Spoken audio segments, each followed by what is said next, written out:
Hi, I'm Kristine Garlisi. I'm the Chief of Staff to Lois and Richard Nicotra here at the Hilton Garden Inn, Staten Island.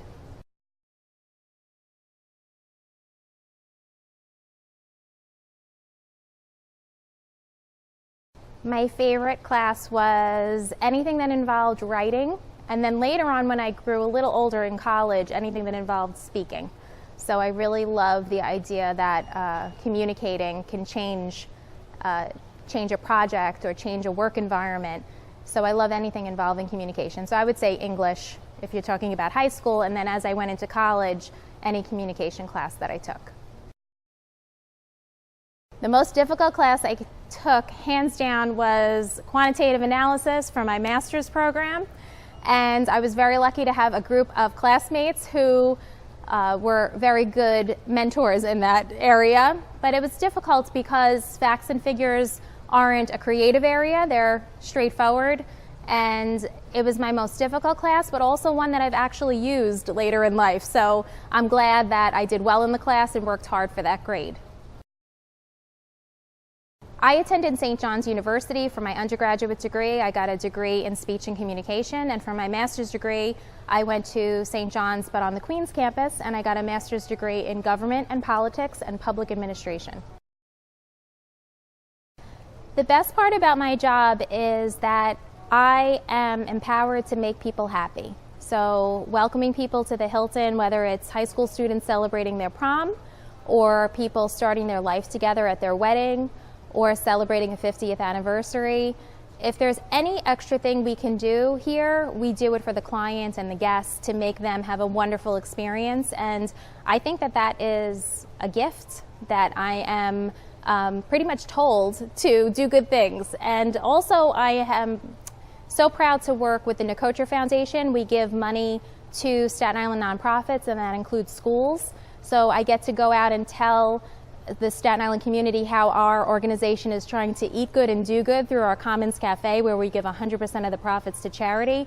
So really, my job is very much centered on making people happy, and I think that's a pretty good thing about my job. My morning routine, when I first wake up, I grab my phone, I think like most people, and I look at the overnight audit log for the Hilton and the Hampton Inn and Suites, which the Nicotras own both hotels, to see what happened overnight at the hotels, do a quick check of the news, and then I'm up and I'm in mom mode, getting everybody ready for school and packing lunches for my family and making sure everybody has what they need, and then I'm off to work. So one piece of advice I'd give to students today is to ignore the question you get asked most often, which is, what do you want to be when you grow up? And I've been guilty of asking that as well. Instead, I would say, think about who you want to be when you grow up. Think about the type of person you want to be. And then hopefully you'll combine who you want to be with an education and hard work, and the what you want to be will follow. And by that I mean, think about the things you enjoy doing, take classes that you enjoy the subject matter, and then I think you will find what you want to be when you grow up, because it'll grow naturally out of the type of person that you are. Well, I wasn't sure what my spirit animal was, so I was encouraged by my daughters to take a quiz last night online, and it turns out that I'm a bear, which I kind of liked because a bear hibernates and I'm always looking to fit a little more sleep in, but also because a bear is someone who can be quietly present sometimes or in charge sometimes. My favorite book, I really feel like I have two favorite books from when I'm a kid, and I still have the books that I first read from when I was a little girl. Little Women was one of my favorite books, and Little House on the Prairie, the first one. And I was just so impacted by both of those books. First of all, they both have female authors, and I thought that was wonderful, and they both have very strong female characters. And I loved the story of their development as young women, and it was always something that I would pick up and reread. So those are my two favorite books. I was very involved during school, and not so ironically, because I think that it really speaks to what I do now. I always would rise to a board position, to the executive board of any group, and be the public relations person. So I think that was definitely a portent of things to come. But I was very involved in theater groups in high school and in college.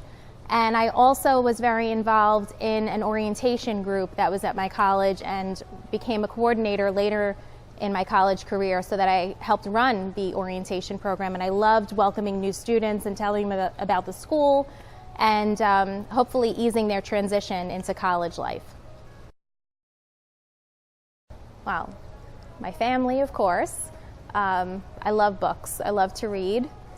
And if you're talking about a thing, I guess my pillow. I love I kind of tease that my bed is the finish line. I'm very, very busy during the day, but I love to retreat to that space and read. So I think that peacefulness of a book and a great pillow to relax on is definitely those things I can't live without.